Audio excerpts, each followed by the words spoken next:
Hello guys, Colonel Ninny here. Flying in bad weather at low altitude, this LA-5 pilot is on his way home.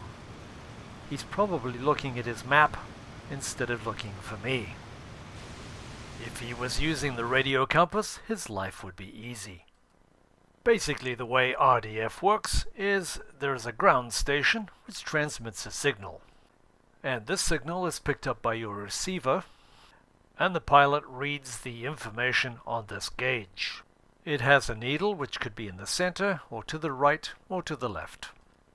A transmitter is usually located at an airfield. To find our airfield, we see that the needle is off to the right. That means we must turn to the right. Needle right, fly right. As our heading changes and we begin to point towards the station, our needle becomes sensitive, and it will start to move towards the center.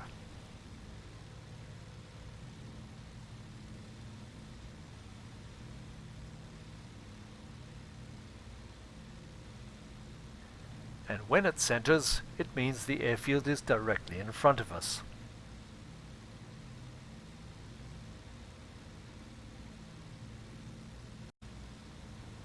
See if you can spot the transmitter.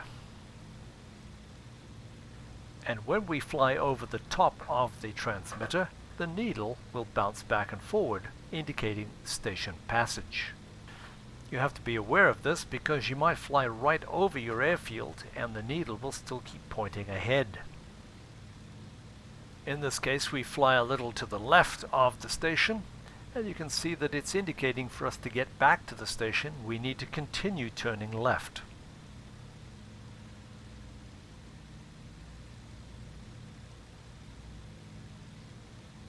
We just keep turning to the left, and eventually the needle will come alive and start centering.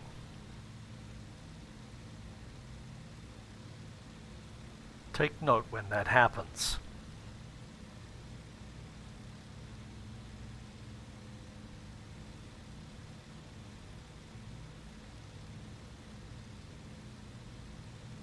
And there she goes.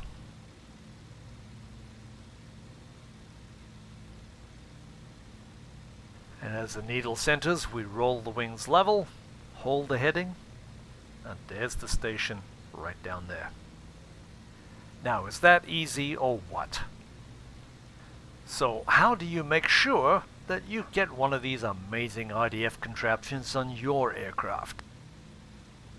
Before you spawn in, go to your Modifications tab and click the Bendix. It's that simple. If you're flying a Russian aircraft, it's called an RPK-2, but it's the same thing. It just works backwards. We'll talk about that in a bit. But for German aircraft, that modification is not available. And that's because many of the German aircraft have it as standard equipment. It's not an optional extra. Finding the gauge in the cockpit can be quite a challenge in itself. You'll notice that the German ones have two needles, one left and right and one up and down. The vertical needle does the same thing, except it tells you whether you're high or low flying down a particular radio beam. This is the early instrument landing system. As for the British aircraft, well, you're shit out of luck. Now look here, chaps. Any RAF pilot who cannot read a map and navigate should join the Americans. God knows those poor chaps could do with the help, what? Let's take a look at the Russian RPK-2 as we plan to fly from Cologne to the airfield in the west. That's the RPK, just to the right of the gun sight. But just like communism, it works backwards. In that the station is at the top of the gauge and we pretend we are the needle, so we fly away from the needle to bring it to the center.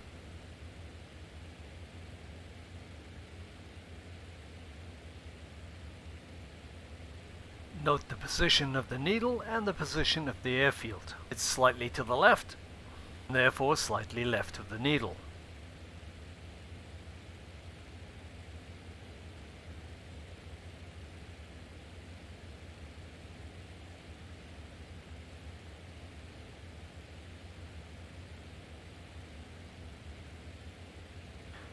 The closer you get to any station, the more sensitive the needle will be.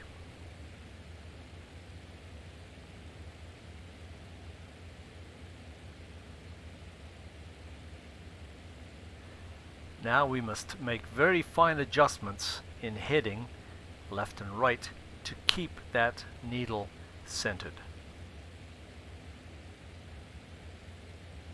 You can see the station is slightly to the right, and you can actually see the station out to the right. Frickin' amazing, eh?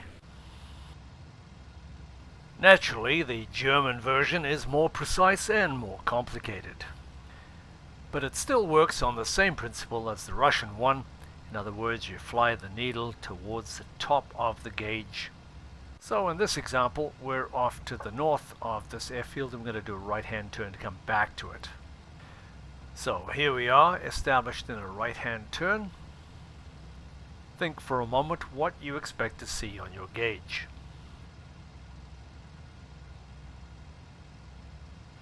And what you're looking for is the needle to become alive to tell you you're getting close.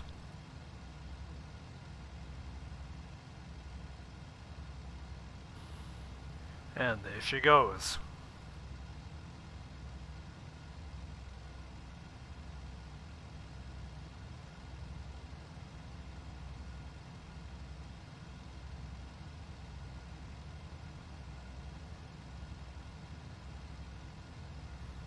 And there, magically, down to the left, is the airfield with its two runways. You can just barely make them out.